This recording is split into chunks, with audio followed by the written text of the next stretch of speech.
ಅಂದರೆ ನೀವಿಬ್ಬರು ಕನ್ನಡ ಇಂಡಸ್ಟ್ರಿಯಲ್ಲಿ ನಿಮ್ಮದೇ ಆಗಿರ್ತಕ್ಕಂಥ ರೀತಿಯಲ್ಲಿ ಅದೇ ಹೇಳಿದ್ದು ಹೇಗೆ ಜರ್ನಿ ಆಗಿದ್ದು ಹೇಗೆ ಈಗ ಸರ್ವೈವ್ ಆಗ್ತಾ ಇರೋದು ಹೇಗೆ ಅನ್ನೋದನ್ನ ಹೇಳಿದೆ.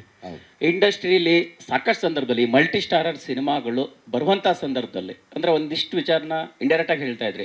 ಕೆಲವು ಸಂದರ್ಭದಲ್ಲಿ ಏಟಿಗೆ ಎದುರೇಟ್ ಬೀಳುತ್ತೆ, ತಂತ್ರ ಕುತಂತ್ರ ಇರುತ್ತೆ ಅನ್ನೋಂಥದ್ದು. ರಾಜ್ ಬಿ ಶೆಟ್ಟಿ ಸರ್ ಹೇಳ್ತಾ ಇದ್ರು, ನಾವು ಸುಟ್ಕೋತಾ ಇರ್ತೀವಿ ಅನ್ನೋಂಥದ್ದು. ಇಂತಹ ಹಲವು ಘಟನೆಗಳು ನಿಮ್ಮ ಲೈಫಲ್ಲೂ ಇಬ್ಬರ ಲೈಫಲ್ಲೂ ಆಗಿದೆಯಾ? ಕೆಲವು ಸಂದರ್ಭದಲ್ಲಿ ಮಲ್ಟಿ ಸ್ಟಾರರ್ ಸಿನಿಮಾ ಮಾಡಬೇಕಾದಂಥ ಪರಿಸ್ಥಿತಿ ಬಂದಾಗ ಅಂತ ವೇರಿಯೇಷನ್ಗಳನ್ನು ನೀವು ಕಂಡಿದ್ದೀರಾ? ಮತ್ತು ಅದು ಈಗ ಹೆಂಗೆ ಬದಲಾಗಿದೆ? ಅಲ್ಲ, ಅದು ಬದಲಾಗಲ್ಲ. ಒಬ್ಬನ ಏಳಿಗೆ ಇನ್ನೊಬ್ಬ ಸಹಿಸಲ್ಲ ಇಲ್ಲಿ. ಅದು ಮನುಷ್ಯನ ಪರ್ಮನೆಂಟ್ ಕಾಯಿಲೆ ಅದು. ಸೊ ಹಾಗಾಗಿ ಅದು ಬದಲಾಗಲ್ಲ. ಯಾವತ್ತೂ ಇನ್ನೊಬ್ಬರು ಏಳಿಗೆನ ಸಹಿಸಿ ಅದು ಸಖತ್ತಾಗಿದೆ ಅಂತ ಹೊಗಳವರೇ ಕಡಿಮೆ. ಅದೇ ಸಮುದ್ರದಲ್ಲಿ ಈಜಾವಾಗ ಮಾತ್ರ ಗೊತ್ತಿರುತ್ತೆ ಕೈ ಎಷ್ಟು ಕಾಲೆಷ್ಟು ನೋವಾಗುತ್ತೆ, ನಾನು ಎಷ್ಟು ದಮ್ ಕಟ್ಟಬೇಕು ಅಂತ. ಸೊ ನಮಗಿದು ನಮ್ಮನ್ನು ಬಿಟ್ಟು ಹೋಗಲ್ಲ, ನಾವು ಅವ್ರನ್ನ ಸೋಲಿಸ್ದಿರ ಬಿಡಲ್ಲ. ಇಷ್ಟೇ ಆನ್ಸರ್.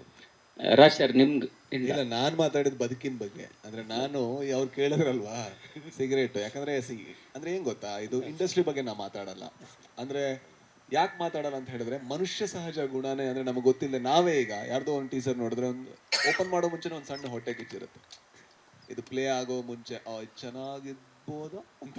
ಅದ್ಯಾಕೆ ಬರುತ್ತೆ? ಮನುಷ್ಯ ಸಹಜ ಗುಣ. ಐ ಥಿಂಕ್ ಎಲ್ಲೋ ಹೊರಗಡೆ ಹುಡ್ಕೋದಕ್ಕಿಂತ ನಮ್ಮ ಒಳಗಿರುತ್ತೆ. ನಾನು ಅದ್ರ ಬಗ್ಗೆ ಹೇಳ್ತಾ ಇದ್ದೆ. ಅಂದ್ರೆ ನಮ್ಮೊಳಗಿರೋ ಅಂತ ಅದೆಲ್ಲ ನಮ್ಮನ್ನು ಸುಡುತ್ತೆ ಫಸ್ಟು ಅಂತ. ಅಂದ್ರೆ ನನ್ನ ಬಗ್ಗೆ ನಾನು ಮಾತಾಡೋದು. ಯಾಕಂದ್ರೆ ಬೇರೆಯವ್ರು ಏನ್ ಬೇಕಾದ್ರೂ ಮಾಡಿ, ನನ್ನ ಜೀವನದಲ್ಲಿ ಇರುವಂತ ಒಂದೇ ಒಂದು ಗೋಲ್ ಅಂದ್ರೆ ಇದು: ಸಾಯೋ ಮುಂಚೆ ಒಳ್ಳೆ ಮನುಷ್ಯ ಆಗಿ ಸಾಯ್ಬೇಕು. ನಾನು ಒಳ್ಳೆಯವನಾಗಿದ್ದೀನಿ ಅಂತ ನಮ್ಗೆ ಅನ್ಸಲ್ಲ. ಸೊ ಆ ಒಂದು ಇದ್ರಲ್ಲಿ ಇರ್ಬೇಕಾದ್ರೆ ನನಗೆ ಐ ಥಿಂಕ್ ಬೇರೆಯವ್ರು ಏನ್ ಮಾಡಿದ್ರು ಕೂಡ ತೊಂದರೆ ಇಲ್ಲ. ಅವ್ರ ಪಾಪ ಅವ್ರ ಹೋರಾಟದಲ್ಲಿ ಇರ್ತಾರೆ, ಅವರು ಒಳ್ಳೆತನ ಆಗುವಂತ ರೀತಿ ಬೇರೆ ಇರ್ಬೋದು, ತೊಂದರೆ ಇಲ್ಲ. ಅಂದ್ರೆ ನಾವು ಇಂಡಸ್ಟ್ರಿ ಉಳಿಬೇಕಂದ್ರೆ ಒಗ್ಗಟ್ಟಾಗಿದ್ದೀವಿ, ಒಂದಾಗಿದ್ದೀವಿ ಅನ್ನೋದು ಸಾಕಷ್ಟು ಸಂದರ್ಭದಲ್ಲಿ ಕೇವಲ ವೇದಿಕೆಗೆ ಹೇಳುವಂತಹ ಸೀಮಿತ ಆಗಿದೆ ಅಂತ. ಸರ್, ಏನ್ ಗೊತ್ತಾ, ಇಂಡಸ್ಟ್ರಿ ಅನ್ನುವಂಥದ್ದಿಲ್ಲ, ವ್ಯಕ್ತಿಗಳು ಮಾತ್ರ ಇರೋದು. ಸೊಸೈಟಿ ಅನ್ನುವಂಥದ್ದಿಲ್ಲ, ವ್ಯಕ್ತಿಗಳು ಮಾತ್ರ ಇರೋದು. ಸೊಸೈಟಿ ಯುನೈಟ್ ಆಗ್ಬೇಕಂದ್ರೆ ಅರ್ಥ ಏನು? ಅಂದ್ರೆ ಮನುಷ್ಯರೆಲ್ಲ ಒಟ್ಟಿಗೆ ಬರ್ಬೇಕು, ಬರಲ್ಲ. ಯಾರೋ ಒಬ್ಬಂಗೆ ಸಂಡೇ ಬೆಳಿಗ್ಗೆ ಹೇಳಕ್ಕಾಗಲ್ಲ, ಇನ್ನೊಬ್ಬಂಗೆ 5 ಗಂಟೆ ವಾಕಿಂಗ್ ಹೋಗ್ಬೇಕು, ಎಲ್ಲರೂ 5 ಗಂಟೆಗೆ ಹೋಗ್ಬೇಕು ಅಂದ್ರೆ ರೂಲ್ಸ್ ಆಗುತ್ತೆ, ಅದು ತಪ್ಪಾಗುತ್ತೆ. ಇಂಡಸ್ಟ್ರಿ ಇರೋದೇ ಹೀಗೆ. ಇದಲ್ಲ, ಎಲ್ಲ ಇಂಡಸ್ಟ್ರಿ ಇರೋದೇ ಹೀಗೆ. ಯಾಕಂದ್ರೆ ಮನುಷ್ಯರೇ ಸರ್, ಫೈನಲಿ ಮನುಷ್ಯರು ನಂತರ ನಿಂತರ ಹಾಗೆ ಇರ್ತಾರೆ. ಯಾರೋ ಒಬ್ರಿಗೆ ಮೀಡಿಯಾ ಇಷ್ಟ ಆಗುತ್ತೆ, ಯಾರೋ ಒಬ್ರಿಗೆ ಸಿನಿಮಾ ಇಷ್ಟ ಆಗುತ್ತೆ. ಎಲ್ರಿಗೂ ಒಂದು ಇಷ್ಟ ಆಗಬೇಕು, ಇದೇ ರೀತಿ ನಡ್ಕೊಳ್ಬೇಕು ಅನ್ನೋದೇ I think that's not right.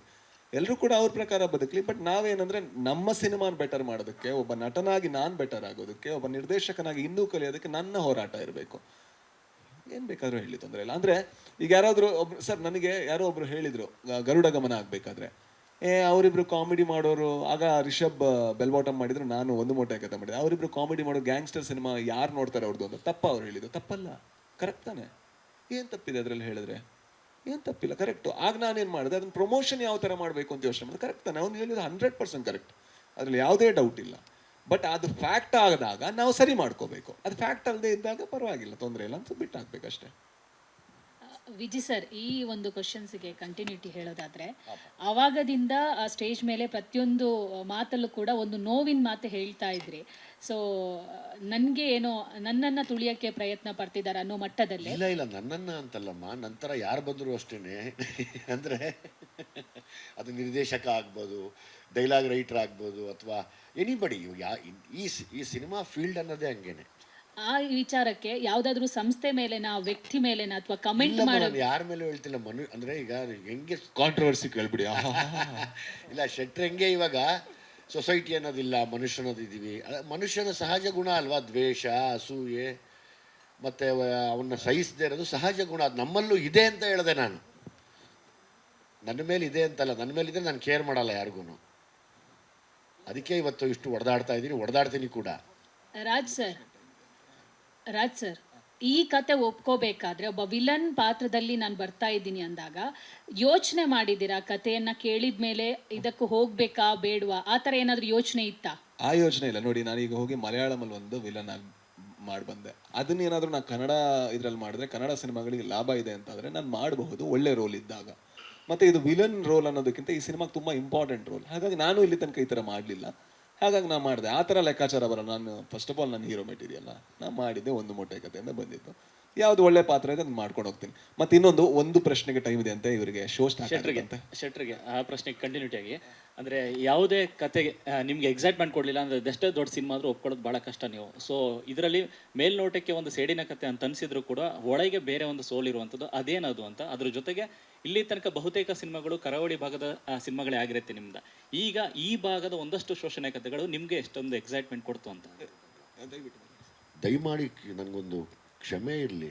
ಕರಾವಳಿ ಸಿನಿಮಾ, ಈ ಸಿನಿಮಾ ಅನ್ನೋದು ಬೇಡ ಸರ್. ಎಲ್ಲವೂ ಸಿನಿಮಾ ಅಂತ ನಾನು ನಂಬಿದ್ದೀನಿ. ನನ್ನ ಯಾವಾಗಲೂ ಹಾಗೆ ಪಾಪ ಯಾವಾಗಲೂ ಅದು ಡಿವೈಡ್ ಮಾಡಿಬಿಡ್ತಾ ಇದ್ದೀವಿ. ಅವ್ರು ಮಂಗಳೂರವರು ಅನ್ನೋದು, ಅವ್ರು ಶೆಟ್ರು ಅನ್ನೋದು, ನಿಮ್ಮ ಕರಾವಳಿ ಇಲ್ಲ ಸರ್. ಎಲ್ಲರೂ ಒಡೆದಾಡಿರೋದು ಒಂದೇ ಒಂದು ಕಾರಣಕ್ಕೆ ಸಿನಿಮಾ. ಆ ಸಿನಿಮಾ ಅನ್ನೋ ಒಡೆದಾಟಕ್ಕೋಸ್ಕರ ನಾವೆಲ್ಲರೂ ಒಡೆದಾಡ್ತಾ ಇದ್ದೀವಿ ಎಲ್ಲ ಮೂಲೆಗಳಿಂದನೂ. ಕರ್ನಾಟಕದ ಎಲ್ಲ ಭಾಗ, ಇವತ್ತು ಎಲ್ಲ ಭಾಗಗಳಿಂದನೂ ಸಿನಿಮಾ ಮಾಡ್ತಾ ಇದ್ದಾರೆ ಸರ್.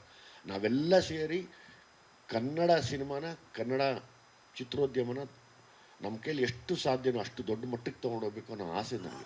ಕ್ಷಮಿಸಿದೆ. ಖಂಡಿತ ಸರ್, ಅದೇ ಉತ್ತರಕ್ಕೋಸ್ಕರ ವೇಟ್ ಮಾಡಿ. ಇಲ್ಲ, ಐ ಥಿಂಕ್ ಅಂದರೆ ಎಲ್ಲ ಭಾಷೆಯಲ್ಲಿ ಅದೊಂದು ಚೆಲುವಿದೆ, ಎಲ್ಲ ಕಲ್ಚರಲ್ಲಿ ಚೆಲುವಿದೆ. ನಾನು ಮಂಡ್ಯಕ್ಕೆ ಹೋದರೆ ಮುದ್ದೆನೇ ತಿನ್ನೋನು. ಅಂದರೆ ಅಲ್ಲಿಗೆ ಹೋಗಿ ಮೀನು ಸಾರು ಮತ್ತು ಕೋಳಿ ರೊಟ್ಟಿ ಕೇಳಲ್ಲ ನಾನು. ಅಂದರೆ ಪ್ರತಿ ಒಂದು ಸಂಸ್ಕೃತಿಯಲ್ಲೂ ಒಂದು ಬ್ಯೂಟಿ ಇರುತ್ತೆ. ಅದನ್ನು ನಾವು ಸಿನಿಮಾದಲ್ಲಿ ನಾವು ಯಾಕೆ ಬೇರೆದು ಮಾಡೋಕ್ಕಾಗಲ್ಲ ಅಂದರೆ ನಮಗೆ ಅದರದೊಂದು ಡೆಪ್ತಲ್ಲಿ ಗೊತ್ತಿರಲ್ಲ. ಆಗ ಏನು ಮಾಡ್ಬೋದು, ಯಾರೋ ಗೊತ್ತಿರೋರು ಮಾಡಿದಾಗ ಅದಕ್ಕೆ ಅವ್ರ ಜೊತೆ ಕೈಗೂಡಿಸ್ಬೋದು. ಜೊತೆಗೆ ಈ ಥರ ಟೀಚರ್ಗಳು ಇರ್ತಾರೆ ಕಲಿಸೋದಕ್ಕೆ. ಸೊ ಅವ್ರ ಜೊತೆ ಇದಾದಾಗ ಕರ್ನಾಟಕ ತುಂಬ ಬಹಳ ಸುಂದರವಾದಂತಹ ರಾಜ್ಯ. ಈಗ ಬೇರೆ ಯಾವ ರಾಜ್ಯಕ್ಕೂ ಕೂಡ ಇಷ್ಟು ಬ್ಯೂಟಿ ಇದೆಯಲ್ಲೋ, ಅಂದರೆ ಒಂದು ಸಂಸ್ಕೃತಿ ಮತ್ತು ಜಾಗ ಅದು ಬದಲಾಗುವಂಥ ರೀತಿ ಬಹಳ ಭಿನ್ನವಾಗಿದೆ.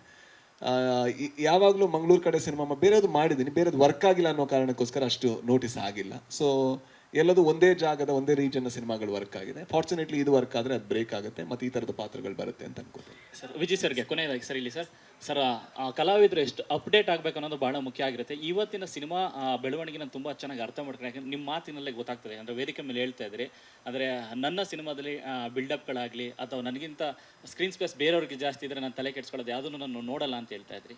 ಏನು ಕಾರಣಕ್ಕೆ? ಅಂದರೆ ಕತೆ ಏನು ಡಿಮ್ಯಾಂಡ್ ಮಾಡುತ್ತೋ ಅದನ್ನು ಮಾತ್ರ ಮಾಡಿದ್ರೆ ಚೆಂದ ಅಲ್ವಾ? ಅವಾಗ ಒಳ್ಳೆ ಕತೆ ಅಂತ ಹೇಳಿ ತಾವೇ ಹೇಳ್ತೀರಾ, ಇಲ್ಲಾಂದರೆ ಒಳ್ಳೆ ಕತೆ ಅಲ್ಲ ಅಂತೀರ. ಅದಕ್ಕೋಸ್ಕರ ಅಷ್ಟೇ. ಹೇಳಿ ಸರ್ ಕೇಳಿ.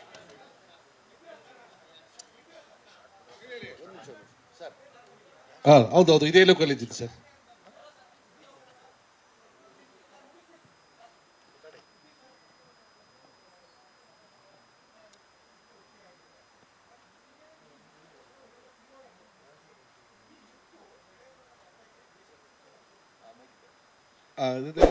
ಈ ಪಾತ್ರ ಒಂದು ವಿಷಯ, ಅಳೆದವರು ಮತ್ತು ಉಳಿದವರ ಮಧ್ಯದಲ್ಲಿ ಒಂದು ಗ್ಯಾಪ್ ಇದೆ ಸರ್. ಆ ಗ್ಯಾಪೇ ನಾನು ಸರ್. ಅಳಿದವರು ಇದ್ದಾರೆ, ಉಳಿದವರು ಇದ್ದಾರೆ, ಒಂದು ಸಣ್ಣ ಗ್ಯಾಪ್ ಇದೆ. ಆ ಗ್ಯಾಪನ್ನು ನಾನು ಫಿಲ್ಅಪ್ ಮಾಡ್ತೀನಿ. ಆ ಗ್ಯಾಪಿಗೆ ಹಿಂಗೆ ಇರಬೇಕು ಸರ್, ಹೀಗೆ ಇರಬೇಕಾಗಿತ್ತು.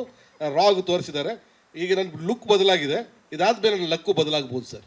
ಹಾಗೆ 1 ಗಂಟೆಗೆ ಇಲ್ಲಿ ಥಿಯೇಟ್ರಲ್ಲಿ ಶೋ ಇರೋದ್ರಿಂದ ಪತ್ರಿಕಾಗೋಷ್ಠಿ ಎಲ್ಲರಲ್ಲೂ ಒಂದೇ ಒಂದು ರಿಕ್ವೆಸ್ಟ್. ಕೇಳಿ ದಯಮಾಡಿ ಕೇಳಿ.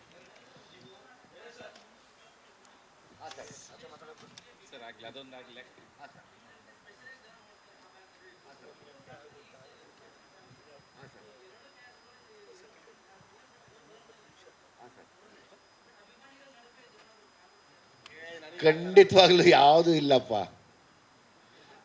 ಸರ್. ನನಗೆ ಯಾರು ಆ ಥರ ಇಲ್ಲ ಸರ್. ಸಿನಿಮಾ ನೋಡ್ತಾರೆ, ಚೆನ್ನಾಗಿದ್ರೆ ನೋಡ್ತಾರೆ, ಚೆನ್ನಾಗಿಲ್ಲ ಅಂದರೆ ಬೈಕೊಂಡು ಹೋಗ್ತಾರೆ ಅಷ್ಟೇ. ನನಗೆ ಆ ಥರ ಅಭಿಮಾನಿಗಳು ಆ ಥರ ಯಾರೂ ಇಲ್ಲ ಸರ್. ಸರ್ ಹೇಳಿ. ಹೇಳಿ ಸರ್, ಕೇಳಿಸ್ತೈತೆ.